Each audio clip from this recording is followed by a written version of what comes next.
Assalamualaikum warahmatullahi wabarakatuh.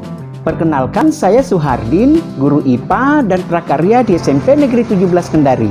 Saat ini saya sebagai CGP Angkatan kelima. Izinkan saya menyampaikan kesimpulan dan refleksi terhadap pemikiran Ki Hajar Dewantara mengenai filosofi pendidikan pada modul 1.1. Sebelum saya mempelajari modul ini, sebagai guru telah merasa mampu mengajar dengan baik. Rupanya masih jauh api dari panggangan. Sebenarnya saya telah membaca berbagai model pembelajaran. Bahkan sebagian telah saya terapkan dalam kelas. Awalnya saya merasa telah melakukan banyak hal. Mengajak siswa berdiskusi memecahkan masalah, memberi umpan balik, melakukan praktikum sains maupun prakarya, menarik kesimpulan, hingga memberikan soal evaluasi untuk mengetahui pemahaman mereka. Saya merasa hal itu telah lebih dari cukup dalam menjalankan tugas saya sebagai pendidik di kelas. Sebelum saya membaca modul ini, saya memiliki kepercayaan diri.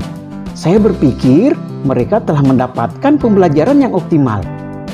Di beberapa kesempatan, saya harus ekstra menyiapkan alat praktikum, menyiapkan bahan ajar, memberikan prosedur pembelajaran, lembar kerja, bahkan alat evaluasi. Apalagi melihat nilai mereka banyak yang bagus.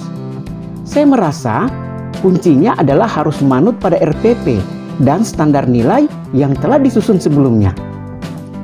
Dengan memenuhi semua itu, saya merasa telah melakukan pembelajaran sesuai dengan kaidah yang ada.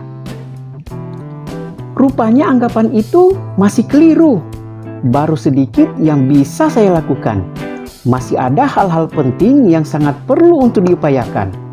Membaca dan mempelajari modul 1.1 tentang filosofi pendidikan Ki Hajar Dewantara membuat pemikiran saya menjadi berubah. Yang pertama, awalnya saya berpikir jika pendidikan di zaman kolonial memiliki tantangan yang sangat berat. Namun beban itu telah hampir sama dengan masa sekarang. Jika terbelenggu penjajah menjadi tantangan di masa itu, pengaruh negatif budaya global dan kecepatan kemajuan teknologi menjadi tantangannya pada saat ini. Yang kedua, setiap anak memiliki kodrat yang berbeda. Guru tidak boleh memaksakan kecakapan dirinya dalam mendidik.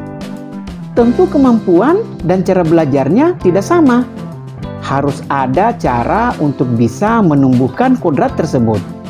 Artinya, ada beberapa alternatif dalam merancang pembelajaran, serta tidak bisa lagi memakai standar nilai yang dipaksakan.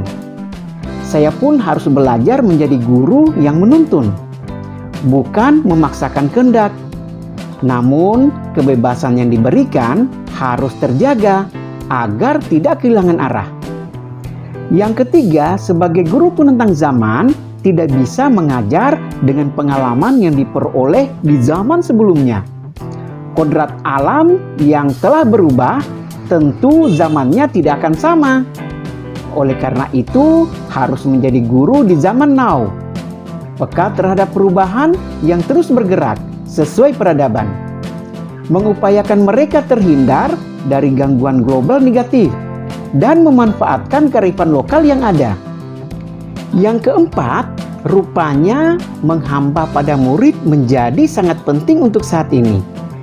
Pendidikan bukan hanya memberikan pelayanan belajar dalam tumbuh kembangnya, namun harus menuntun kodrat anak. Dampak peradaban yang semakin berkembang harus tetap disaring dan memberikan hal-hal yang mendukungnya. Intelijensi psikomotornya sesuai dengan nilai kemanusiaan dan kearifan lokal agar memiliki budi pekerti dan berbudaya. Sebagai pendidik, saya berupaya untuk memenuhi hak murid agar bisa mendapatkan pembelajaran sesuai dengan kodratnya. Berupaya mengejar kemajuan teknologi dalam pembelajaran agar memberikan makna dalam hidupnya. Walaupun langkah tidak secepat perubahan yang terus bergerak.